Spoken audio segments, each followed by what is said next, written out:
Aku ingin kamu merenungkan fakta bahwa banyak siswa akan terlibat dalam ini karena kebohonganmu. Juga, jika kamu berpikir bahwa kami akan bersikap mudah padamu jika kamu mulai menangis, maka aku khawatir kamu bodoh.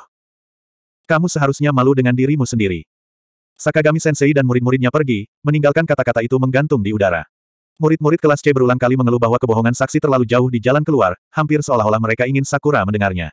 Keheningan menyelimuti ruang OSIS segera sesudahnya. Sakura, berusaha menahan suaranya sebaik mungkin, menangis. Aku berusaha sekuat tenaga untuk berbicara selama diskusi, tetapi apakah kita bahkan punya kesempatan? Horikita. Aku tidak akan menyerah. Aku akan terus berjuang untuk mendukung kesaksianmu sampai akhir, kata Horikita. Kamu mengerti bahwa kita tidak akan menyelesaikan masalah ini hanya dengan menjadi keras kepala. Tidakkah itu hanya menyakiti lebih banyak orang dalam prosesnya? Aku tidak punya niat untuk kalah. Kalau begitu, aku harus memaafkan diriku sendiri. Petik 2.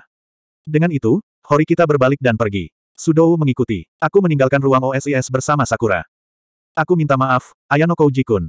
Jika aku hanya melangkah maju pada awalnya, semuanya akan baik-baik saja, tapi semuanya berubah seperti ini karena aku tidak memiliki keberanian. Itu akan berakhir sama bahkan jika kamu telah melangkah maju di awal. Mereka akan berjuang untuk kehilangan kepercayaan akan kesaksianmu hanya karena saksi berasal dari kelas D. Hasilnya akan sama. Tapi, jika mereka mencurigai Sakura sebagai pembohong, dia mungkin tidak akan bisa menyelamatkan Sudou sendirian. Mengatasi emosi, Sakura mulai menangis, air mata mengalir di pipinya. Jika Hirata ada di sini, dia mungkin akan dengan ramah menawarkan sapu tangan padanya. Anehnya, adegan ini sepertinya meniru waktu Horikita roboh ketika bertemu kembali dengan kakaknya. Itu adalah momen deja vu yang mendalam. Mengapa dunia ini terbagi menjadi pemenang dan pecundang? Aku sudah menyaksikan banyak kemenangan dan kekalahan, dan telah melihat betapa dekatnya sukacita dan kesedihan tampaknya terkait dengan hasil-hasil itu. Aku tidak bisa meninggalkan Sakura, jadi aku memutuskan untuk menunggu sampai dia bisa bergerak. Kamu masih di sini. Kakak Horikita dan Sekretaris Tachibana keluar dari ruang OSIS. Sekretaris Tachibana mulai mengunci pintu dengan kunci. Apa yang kamu rencanakan? Apa maksudmu? Tanyaku. Kupikir ketika kamu datang ke sini dengan Susune, kamu akan mengungkap semacam rencana hebat. Aku bukan Suge Liang atau Kuroda Kanbei. Aku tidak punya rencana. Jadi, apakah itu berarti ketika Susune mengklaim Sudou benar-benar tidak bersalah, dia hanya asal bicara? Maksudmu, dilebih-lebihkan. Aku kira tidak. Aku mengerti. Anehnya, meskipun percakapanku dengan kakak Horikita sampai saat ini masih singkat, percakapan kami berlanjut. Meskipun dia meninggalkan kesan buruk padaku selama pertemuan pertama kami, aku merasa mudah untuk diajak bicara sekarang. Mungkin ini yang diharapkan dari seseorang yang telah naik pangkat untuk menjadi ketua OSIS. Ia memiliki pemahaman superior tentang sifat manusia. Lalu ada apa yang kamu katakan, Sakura? Kakak Horikita menoleh ke Sakura, yang menahannya menangis. Kesaksian para saksi mata dan bukti gambar tentu saja memberikan bobot selama diskusi.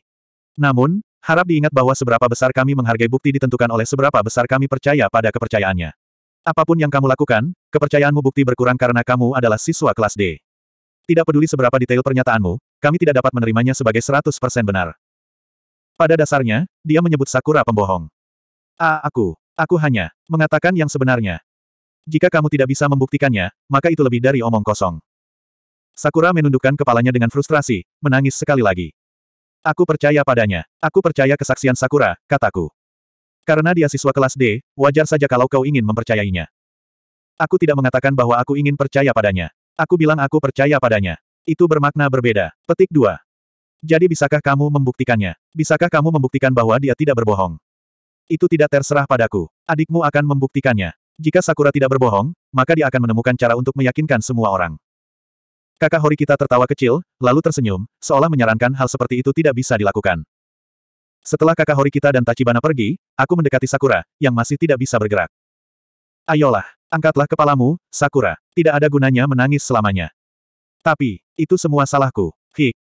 Kamu tidak melakukan kesalahan. Kamu baru saja mengatakan yang sebenarnya. Benar, kan? Tetapi aku akan mengatakannya sekali lagi. Kamu tidak melakukan kesalahan apapun. Aku berjongkok sedikit agar bisa bertemu mata Sakura. Dia menundukkan kepalanya sekali lagi, seolah dia tidak ingin ada yang melihat air matanya. Aku percaya padamu. Auk bersyukur kamu datang ke sini hari ini. Berkat kamu, kita sekarang memiliki kesempatan untuk menyelamatkan Sudou dan teman sekelas kita. Petik 2. Tapi, bukankah aku sama sekali tidak berguna? Seberapa kecil kepercayaan diri gadis ini pada dirinya sendiri? Aku percaya kamu karena kamu adalah temanku. Aku meletakkan tanganku di bahunya. Membalikkannya dengan paksa, aku mencoba membuatnya menatap mataku. Aku mengulanginya dengan keyakinan. Aku mengatakan kepadanya, lakukan untuk dirimu sendiri. 6.2. Aku membiarkanmu melihat sesuatu yang sangat memalukan. Sakura, berjalan di sampingku, berhenti menangis. Dia sekarang tersenyum malu-malu. Sudah lama sekali sejak aku menangis di depan seseorang. Sebenarnya aku merasa sedikit lega. Petik 2. Aku senang. Ketika aku masih kecil, aku sering menangis di depan orang-orang sepanjang waktu. Petik 2. Aku tidak tahu kamu seperti itu, Ayano Kouji-kun. Itu sama sekali tidak seperti gambaran yang kumiliki tentangmu. Ya, aku banyak menangis. Mungkin 10 atau 20 kali di depan orang lain. Petik 2. Aku frustrasi dan malu, tetapi aku tidak bisa berhenti menangis. Namun, orang yang menangis bisa tumbuh lebih kuat dan bergerak maju. Sakura tampaknya adalah tipe yang menutupi perasaannya. Kejadian ini mungkin merupakan langkah maju yang penting baginya. Aku benar-benar bahagia ketika kamu mengatakan bahwa kamu percaya padaku. Bukan hanya aku, Horikita, Kushida, dan Sudou juga demikian. Semua teman sekelas kami percaya padamu. Petik 2. Ya, tapi kamu keluar dan memberitahuku secara langsung, Ayano Kouji-kun. Kamu mengatakannya. Sakura menyeka matanya sekali lagi, mungkin karena air mata mengaburkan pandangannya. Kamu memberiku keberanian. Aku senang, katanya, sambil tersenyum kecil. Ketika aku mendengar itu, aku merasa lega. Bahkan jika kita bisa menyelamatkan Sudou hanya dengan memaksa Sakura untuk maju dan mendorongnya ke dalam situasi yang tidak nyaman, itu tidak akan menjadi solusi yang sempurna. Kami berdua terdiam. Tak satu pun dari kami yang pandai melakukan percakapan. Namun, itu tidak terasa aneh atau tidak menyenangkan. Baiklah. Kurasa aku tidak seharusnya mengatakan ini sekarang, tapi... Tepat ketika kami mendekati pintu masuk, Sakura membuka mulutnya. Sebenarnya, sekarang. Yahoo, kamu benar-benar terlambat, ya. Ichinose dan Kanzaki sedang menunggu kami di pintu masuk. Mereka pasti bingung tentang hasil uji coba. Apakah kamu menunggu kami? Tanyaku. Kami bertanya-tanya apa yang terjadi. Aku berhenti dan menoleh ke Sakura. Maaf, Sakura. Bisakah kita lanjutkan ini nanti? Petik 2. Sakura membuka loker sepatunya dan melihat ke dalam. Dia memalingkan wajahnya ke arahku. Oh, tidak apa-apa. Aku hanya ingin mengatakan bahwa aku akan mencoba yang terbaik. Aku akan berani. Dengan jawaban cepat ini, dia menundukkan kepala dan pergi. Sakura, aku mencoba menghentikannya, tetapi dia bergegas keluar pintu. Maafkan aku, apakah ini waktu yang buruk? Tanya Ichinose. Tidak apa-apa. Aku menggambarkan peristiwa yang terjadi di ruang OSIS. Aku mengerti. Jadi, kamu menolak kompromi, iya. Kelas D bersikeras bahwa Sudou tidak bersalah sampai akhir. Iya, jika Sudou bahkan mendapat skor 1 hari saja, kelas C akan menang. Dengan kata lain, kompromi itu merupakan jebakan. Perangkap manis mengatur untuk memikat kita ke kekalahan kita. Keduanya sepertinya tidak yakin. Kanzaki khususnya bersikeras bahwa kami telah membuat pilihan yang salah. Faktanya tetap bahwa dia memukul siswa lain. Lawanmu membuat konsesi karena bukti yang menguatkan dari saksi dan dia. Kamu harus menerima kompromi. Tapi seperti kata Ayano Kouji-kun, skor pada Sudou akan menjadi kerugian bagi kelas D. Jika Sudou diskors karena kelakuan buruknya, maka peluangnya untuk menjadi tim tetap mungkin akan hilang. Dia akan kembali ke titik awal. Dia mungkin tidak hanya dikirim kembali ke titik awal. Mungkin lebih buruk, sebenarnya. Jika sekolah tahu bahwa kedua belah pihak berbagi tanggung jawab, mereka akan mempertimbangkannya saat menetapkan hukuman. Namun, jika bagian Sudou dari kesalahan bertambah besok, itu akan menjadi berita buruk. Tak satu pun dari mereka yang salah. Entah kami memohon tidak bersalah, atau kami menerima kesepakatan itu. Salah satunya adalah jawaban yang benar. Aku mengerti. Aku pikir juga begitu. Jika menurutmu begitu, bukankah kamu harus menghentikannya? Jika kamu dibawa kembali ke pengadilan ulang, kamu pasti akan kalah. Seperti yang Kanzaki katakan, mendapatkan vonis tidak bersalah hampir tidak mungkin. Petik 2. Tidak peduli kesaksian kami, tidak peduli seberapa bersemangat kami membuat klaim kami tidak bisa menang pada titik itu. Ini bukan tentang menang atau kalah lagi. Kami menemui jalan buntu di medan perang. Apakah kamu masih akan bertarung? Bahkan tanpa bukti atau kesaksian baru.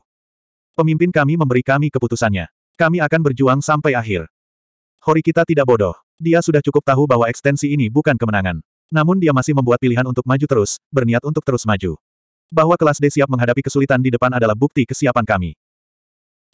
Ya, kupikir kita tidak akan dapat memperoleh petunjuk lagi, tetapi aku akan memeriksa informasi apa yang dapat kukumpulkan dari internet. Meskipun tidak aneh baginya untuk mencuci tangannya dari kami. Pada titik ini, Ichinose tertawa dan masih menawarkan kerjasama. Aku akan melakukan yang terbaik untuk mencari lebih banyak bukti atau saksi lain. Meskipun Kanzaki akan memilih untuk berkompromi, kerjasamanya juga tetap tak tergoyahkan. Kamu masih mau membantu kami? Tanyaku. Kami terlalu dalam sekarang. Selain itu, seperti yang kami katakan sebelumnya, kami tidak bisa memaafkan pembohong. Kanzaki mengangguk. Mereka adalah orang-orang yang sangat baik. Aku dengan tulus menghargai tawaran itu, tetapi itu tidak perlu. Horikita, yang kukira telah kembali ke asrama, tiba-tiba berdiri di samping kami. Apakah dia sudah menungguku? Tidak perlu. Apa maksudmu, Horikita-san? Petik 2. Kita tidak bisa membebaskan Sudou. Bahkan jika saksi baru datang dari kelas A atau B, itu tidak mungkin. Namun, ada sesuatu yang aku ingin kamu persiapkan untuk kami. Itu satu-satunya solusi yang mungkin. Mempersiapkan sesuatu. Itu. Horikita melanjutkan untuk menjelaskan kepada kami apa yang dia inginkan. Ekspresi Ichinose yang sebelumnya tenang sekarang menjadi kaku. Oh, itu akan menjadi permintaan yang sangat sulit. Jika Ichinose ragu-ragu, mungkin itu benar-benar tidak masuk akal. Kanzaki terdiam dan tampak tenggelam dalam pikirannya. Aku mengerti bahwa aku tidak dalam posisi untuk menanyakan hal ini, kata Horikita. Beban yang akan kutanggungkan padamu sangat luar biasa. Tapi, tidak, ini harus dalam kisaran yang bisa kita lakukan, kupikir. Itu karena aku berencana untuk mencari tahu apa yang terjadi pada kelas D. Aku punya banyak hal yang ingin ku ketahui, tapi, mungkin akan lebih baik bagimu untuk tidak memberitahu kami mengapa. Kamu tentu benar tentang itu. Kalau begitu, jika aku bisa meyakinkanmu, maukah kamu bekerja sama dengan kami? Horikita terus menjelaskan detail solusinya kepada Ichinose, Kanzaki, dan aku. Mengapa itu perlu? Untuk apa kita menggunakannya? Apa tujuannya? Setelah Horikita selesai, Kanzaki dan Ichinose berdiri dengan pikiran sunyi. Kamu harus memahami risiko serta kegunaan strategi ini, kata Horikita. Kapan kamu membuat ini? Tanya Ichinose. Tepat sebelum diskusi berakhir. Tapi hanya karena kebetulan. Petik 2.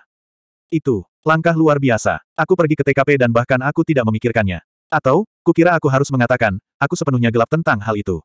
Itu bahkan tidak mendekati apa yang bisa kubayangkan, Ichinose tampaknya memahami rencana dan efek yang dimaksudkannya. Namun, ekspresinya masih jauh, dan dia sepertinya masih berpikir. Ide yang tidak biasa. Kamu mungkin dapat mengantisipasi hasilnya juga. Tapi apakah hal semacam itu ada? Dia bertanya pada Kanzaki, yang tampak sedikit terkejut.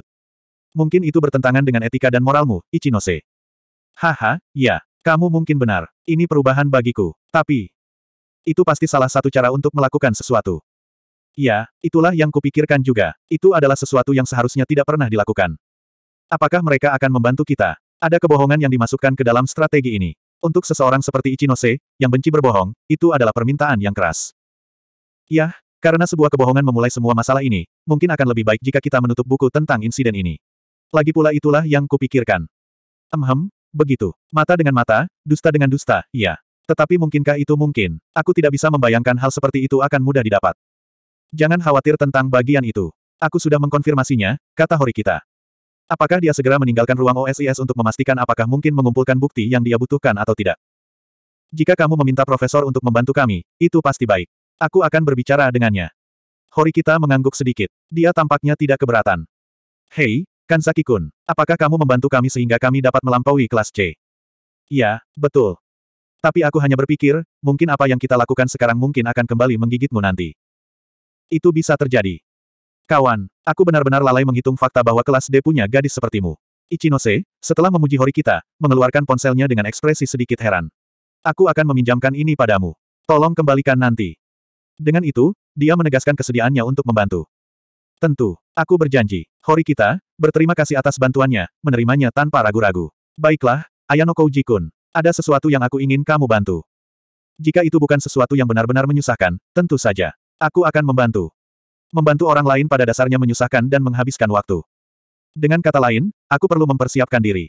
Aku tidak melihat jalan keluar dari ini, jadi aku ragu-ragu memutuskan untuk menyerah kepada Horikita. Oke, ayo. Aku menerima pukulan mengejutkan di sisiku. Rasa sakit itu tiba-tiba dan kuat. Aku jatuh ke sudut seolah tertiup angin yang kencang. Aku akan memaafkanmu karena menyentuhku kali ini. Namun, lain kali aku akan membalasmu 2 kali lipat. Apa? Rasa sakit mencuri suaraku, seolah-olah aku tidak diizinkan berdebat. Tunggu, ketika dia berkata dia akan membalasku, 2 kali lipat, maksudnya pukulannya akan 2 kali lebih keras dari sekarang. Itu tak terbayangkan. Tercengang, Ichinose menyaksikan seluruh tontonan. Dia memandang Horikita seolah gadis itu adalah sesuatu yang menakutkan. Ingat itu juga dengan baik, Ichinose. Horikita adalah seorang wanita tanpa belas kasihan. Chapter 7, hanya satu solusi. Matahari musim panas yang tergantung di langit sangat panas. Ketika aku mengambil setiap langkah di sepanjang jalan setapak pohon ke sekolah, tubuhku menjerit kesakitan. Keringat membasahi wajahku. Seorang siswi yang ceria berlari di samping dan menyusulku. Dia jelas terlihat bersemangat. Atau, mungkin dia gila. Aku mungkin tidak akan lari bahkan jika aku dikejar oleh kiamat. Tepat di balik pepohonan, cahaya menembus ke bawah daun, seorang siswa perempuan yang sendirian duduk di dekat pagar. Dia menatapku. Bagaimana mungkin gadis cantik ini begitu pandai memposisikan dirinya melawan pemandangan? Pikiran terpikir olehku untuk mengabadikan pemandangan indah ini dalam sebuah foto. Namun, aku tidak punya keberanian untuk mengambil fotonya. Selamat pagi, Ayano Kouji-kun. Apakah kamu menunggu seseorang, Horikita? Iya, aku menunggumu. Kukira jika kamu ingin mengakui perasaanmu, sebaiknya hanya mengeluarkan kata-kata. Apakah kamu bodoh? Aku merasa ini lebih panas dari sebelumnya. Semuanya akan diputuskan hari ini, kataku. Iya. Aku sedang berpikir, mungkin aku membuat kesalahan. Pilihan yang salah. Apakah kamu akan senang jika kita berkompromi? Aku tidak ingin memikirkannya, tetapi Horikita melanjutkan. Jika Sudoukun dihukum karena ini, itu akan menjadi tanggung jawabku. Jadi kamu khawatir tentang hal-hal seperti ini, iya? Yang benar adalah kita bertaruh. Aku sedikit cemas dengan hasilnya. Apakah kamu baik-baik saja? Kita memiliki strategi yang kamu usulkan kemarin. Ichinose juga akan ada di sana. Kita akan mengaturnya. Dengan ringan aku menepuk pundak Horikita dan terus berjalan. Hei. Tidak ada. Setelah kita menyelesaikan kasus ini, jawab Horikita, seolah-olah dia akan mengatakan sesuatu. Dia menutup mulutnya. Aku melihat perubahan segera setelah Aok menginjakkan kaki di dalam kelas. Sakura, yang biasanya pergi ke sekolah tepat pada waktunya, sudah duduk di mejanya. Apakah dia datang ke sini lebih awal karena alasan tertentu? Horikita juga tampak kaget melihat Sakura. Selain itu, bahasa tubuh Sakura sendiri. Yah, dia terlihat sama seperti biasanya, tapi aku merasa seperti dia duduk tegak, seolah siap untuk sesuatu. Itu adalah perbedaan yang sangat halus sehingga kamu tidak bisa menyebutnya perubahan. Itu sangat kecil sehingga jika kamu mengatakan kepadaku bahwa aku membayangkannya, aku akan mengatakan kamu benar dan mengeluarkannya. Saat kami hendak melewati kursi Sakura, dia mendongak. Alih-alih menyapa dengan baik, dia dengan lemah lembut mengangkat tangannya. Untuk seseorang seperti Sakura, itu sepertinya respons yang tepat. Itulah yang kupikirkan, sampai. Selamat pagi, Ayano Kouji-kun.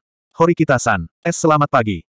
Itulah pertama kalinya Sakura memberi salam pagi. Aku sangat terkejut bahwa responsku tersangkut di tenggorokan. Mata kami tidak bertemu, tetapi dia masih berusaha keras untuk mengeluarkan kata-kata itu. Ada apa dengan dia? Gumam Horikita. Mungkin karena apa yang terjadi kemarin, dia mengambil langkah maju di jalan menuju kedewasaan. Sakura, yang jarang berbicara di depan orang lain, dengan berani memberikan kesaksian di lingkungan yang tegang. Dia kemungkinan akan mengambil kesempatan untuk refleksi diri.